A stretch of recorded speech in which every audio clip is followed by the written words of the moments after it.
Bienvenidos y bienvenidas al último módulo de repaso de este ítem, que corresponden a pruebas especiales supraliminares, topodiagnóstico para hipoacusias sensorio-neurales. Las pruebas supraliminares son pruebas de topodiagnóstico. Estas se aplican exclusivamente en hipoacusias sensorio-neurales. Van a permitir realizar un diagnóstico diferencial entre lesiones neurales y sensoriales. Además, las pruebas supraliminares se aplican a intensidades por sobre el umbral auditivo. Existen habitualmente fenómenos fisiopatológicos presentes en las hipoacusias sensorio-neurales. Por ejemplo, en una lesión coclear puede manifestarse a través del reclutamiento.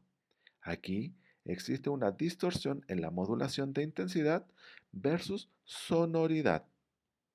O también puede existir diploacusia. Va a existir una confusión tonal. Se va a percibir o escuchar como una radio mal sintonizada. O bien una alteración del umbral diferencial. Aquí va a existir dificultad para diferenciar dos estímulos por intensidad. En cuanto a las lesiones neurales, podemos presenciar adaptación auditiva patológica, es decir, ocurre a baja intensidad de estimulación o a intensidades cercanas al umbral auditivo. Aquí, el umbral se adapta o empeora a los pocos segundos de comenzar a escuchar un estímulo continuo. O bien, se puede detectar la fatiga auditiva periestimulatoria, es decir, ocurre a alta intensidad de estimulación. Aquí el umbral se fatiga o empeora a los pocos segundos de comenzar a escuchar un estímulo continuo. Se pierde la percepción del estímulo durante la estimulación. Es de lenta recuperación. ¿Cuáles son las pruebas especiales supraliminares? A modo de recordatorio, las pruebas especiales supraliminares son test que se realizan a intensidades superiores al umbral auditivo y buscan realizar diagnóstico diferencial entre hipoacusia sensorial e hipoacusia neural. Por motivos del módulo, nos vamos a enfocar en una prueba sensorial o coclear y en una prueba neural o retrococlear. A continuación, abordaremos la primera prueba especial supraliminar, una prueba coclear. Prueba supraliminar para lesiones cocleares. Prueba LDL o umbral de molestia auditiva.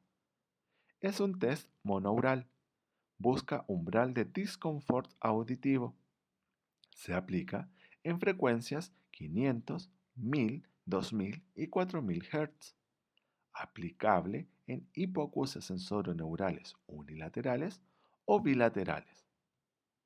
Recordar que debemos partir a nivel de umbral con un estímulo discontinuo frente a un método ascendente, es decir, aumentamos de intensidad de 5 en 5 decibeles.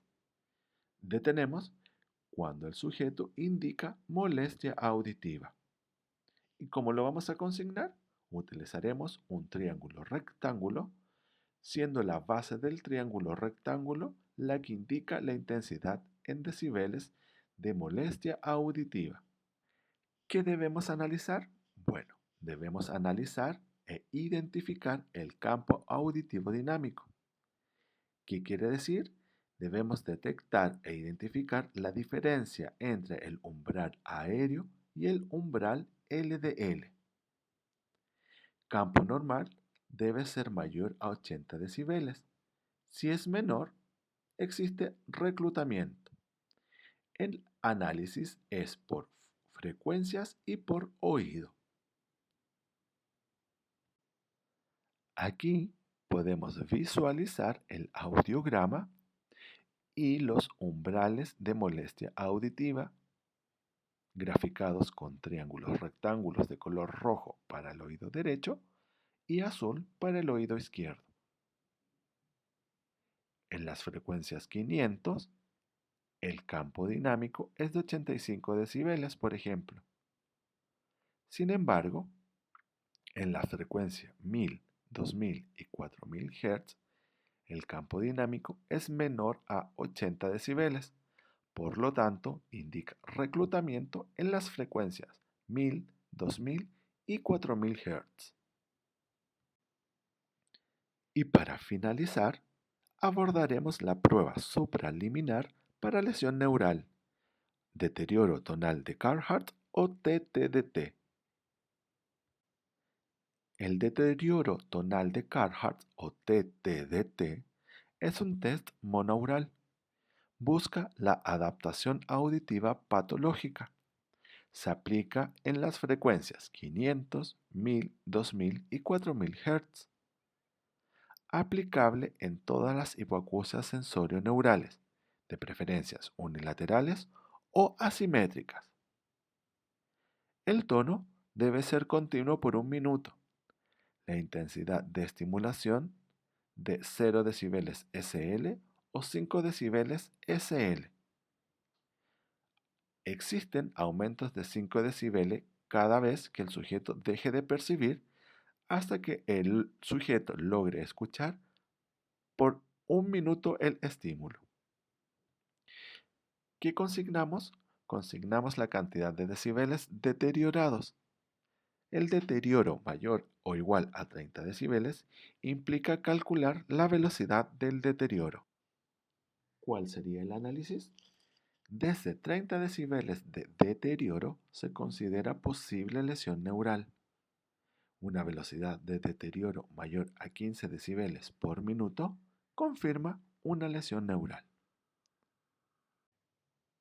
Aquí podemos visualizar el deterioro tonal de Carhart o TTDT. Por ejemplo, si la prueba duró 2 minutos, por tanto, 120 segundos a 45 decibeles, en 1 minuto no sabemos cuántos decibeles hubo de deterioro. Entonces aplicamos regla de 3 y nos da 22,5 decibeles por minuto. Esto indicaría que existe una lesión neural.